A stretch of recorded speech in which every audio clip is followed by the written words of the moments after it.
Je vais vous raconter comment s'est passée ma rentrée catastrophique en tant que maîtresse d'école. Vous êtes prêts? Non, je ne crois pas. C'est la rentrée 2022. J'ai été nommée titulaire remplaçante contre mon gré et je n'ai pas de classe. Étonnant, non, pour une éducation nationale en pénurie d'enseignants. J'apprends, dans mon école de rattachement administrative à la pré-rentrée, qu'il y a une flopée de contractuels ayant leur classe, c'est-à-dire des enseignants non diplômés ayant été embauchés là actuellement, cette année, avec les speed dating, etc., c'est-à-dire 30 minutes d'embauche et 5 jours de formation. Donc ces contractuels-là, eux, ont une classe. On a justifié l'embauche massive des contractuels sur le fait qu'il y avait une pénurie d'enseignants. Soit, ok, c'est tout à fait louable. Mais comment est-ce qu'on justifie le fait qu'il y ait des maîtres et maîtresses diplômés en pénurie d'élèves ? J'ai donc passé cette rentrée dans le stress à attendre une affectation, aucune nouvelle de la part de mon inspection. Le jour de la rentrée, je l'ai passé à faire du découpage et à aider dans certaines classes. Certains collègues diplômés se sont retrouvés à faire du tutorat pour des contractuels le jour de leur rentrée.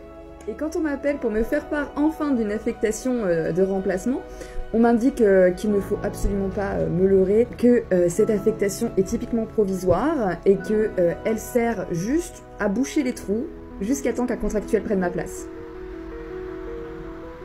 Ce message n'est absolument pas visé à descendre des contractuels, ce n'est absolument pas de leur faute. Donc je trouve ça ignoble, ce manque de considération par rapport au diplôme qu'on a pu passer, par rapport à nos années d'études. On laisse entendre que finalement notre métier, tout le monde peut le faire, et qu'il n'a aucune valeur, que notre master ne sert à rien, que notre concours ne sert à rien.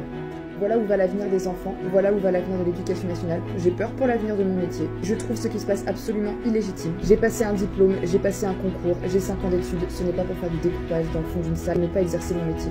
J'ai l'impression qu'en 2022, pour être enseignant, c'est presque une chance que de pouvoir faire son boulot. L'éducation nationale est en train de perdre leurs éléments passionnés, volontaires, tant pis pour eux.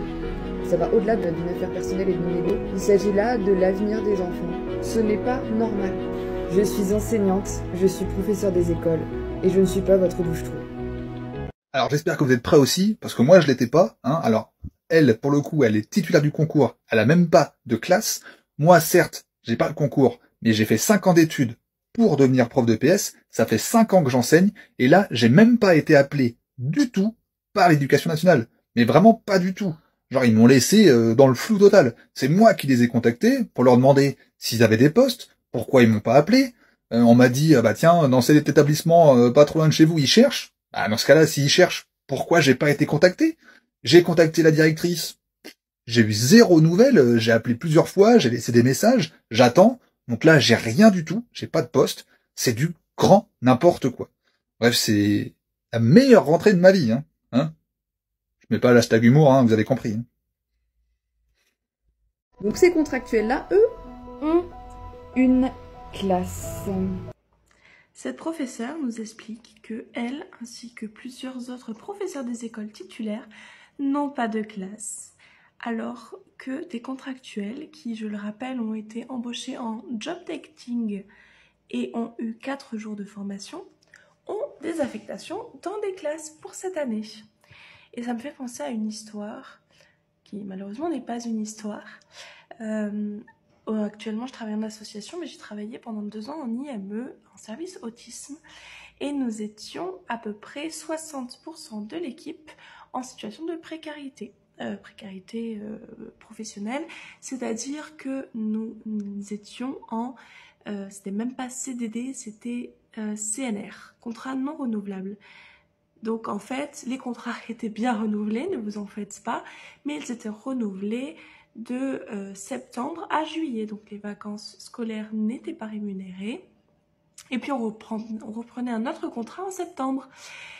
Et sont parties 2 de mes collègues qui étaient éducatrices spécialisées. Elles ont été remplacées par des AMP qui venaient de l'extérieur. Voilà.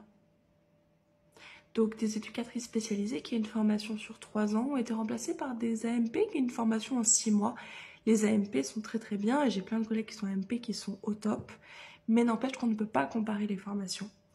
Et que nous étions 6 ou 7 membres de l'équipe éducatrice spécialisée à attendre un poste de titulaire qui n'est jamais arrivé puisqu'on a été remplacé par des personnes de l'extérieur. Voilà. Et après, on se demande encore pourquoi est-ce que les professeurs, les travailleurs sociaux, les membres du personnel de santé sont tous en train de démissionner.